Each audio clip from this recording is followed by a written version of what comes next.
Comments పై స్పందించారు hero Karthi. Pawan Kalyan కు క్షమాపణలు చెప్పారు కార్తీ. అనుకోకుండా అపార్థం ఏర్పడినందుకు నేను క్షమాపణలు కోరుతున్నానన్నారు హీరో. నేను ఎల్లప్పుడూ మన సంప్రదాయాలను గౌరవిస్తానన్నారు కార్తీ.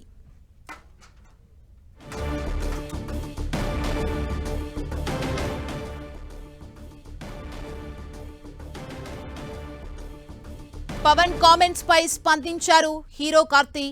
పవన్ కళ్యాణ్ కు క్షమాపణలు చెప్పారు.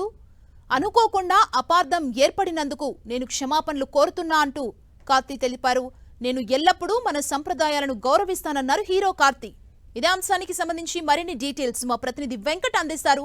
వెంకట్, ఇటీవల జరిగినటువంటి ప్రీ రిలీజ్ ఈవెంట్ సత్యం సుందర సినిమా ఈవెంట్ లో యాంకర్ ఉద్దేశించి పవన్ హీరో కార్తీని అడిగినటువంటి క్వశ్చన్ తో ఆయన లడ్డూకు సంబంధించి ప్రస్తుతం అది ఒక సెన్సిటివ్ ఇష్యూ, దానిపైన నేను మాట్లాడలేనని చెప్పడం జరిగింది.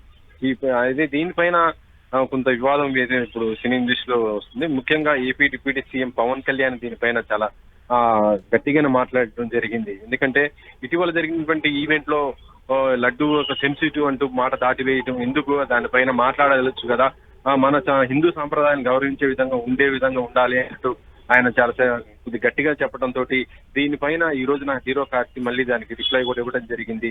తన యొక్క మాటలను కొద్దిగా అపార్థం చేసుకున్నందుకు క్షమాపణ కోరుతున్నట్టుగా, తన ఉద్దేశం అది కాదంటూ ఆయన అపాజిల్ కూడా చెప్పడం జరిగింది. ప్రస్తుతం ఈ విషయం ఇంకా ఎక్కువ అవుతున్న ఈ సందర్భంలో హీరో కార్తీ మొత్తం కూడా బహిరంగంగానే తను క్షమాపణ చెప్పడంతో మరి ఈ వివాదం సద్గుణంగా లేదని చూడాలి. ఎందుకంటే పవన్ కళ్యాణ్ కూడా చాలా గట్టిగానే మాట్లాడడం జరిగింది. కేవలం కార్తీ అనే కాదు, సినిమా ఇండస్ట్రీకి సంబంధించిన ప్రతి ఒక్కరు కూడా దీనిపైన మాట్లాడాలి.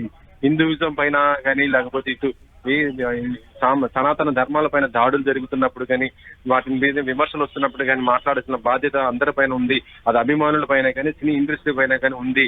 అంతేగాని మాకు తెలియదు అన్నట్టుగా ఉండకూడదని కూడా చెప్పడం మాత్రం ఇప్పుడు సినీ ఇండస్ట్రీ పైన కూడా స్పందించే అవకాశాలు కూడా చాలా గట్టిగానే వినిపిస్తున్నాయి.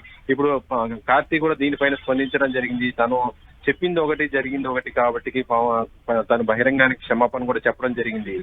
సుమా, థ్యాంక్ యూ వెంకట్.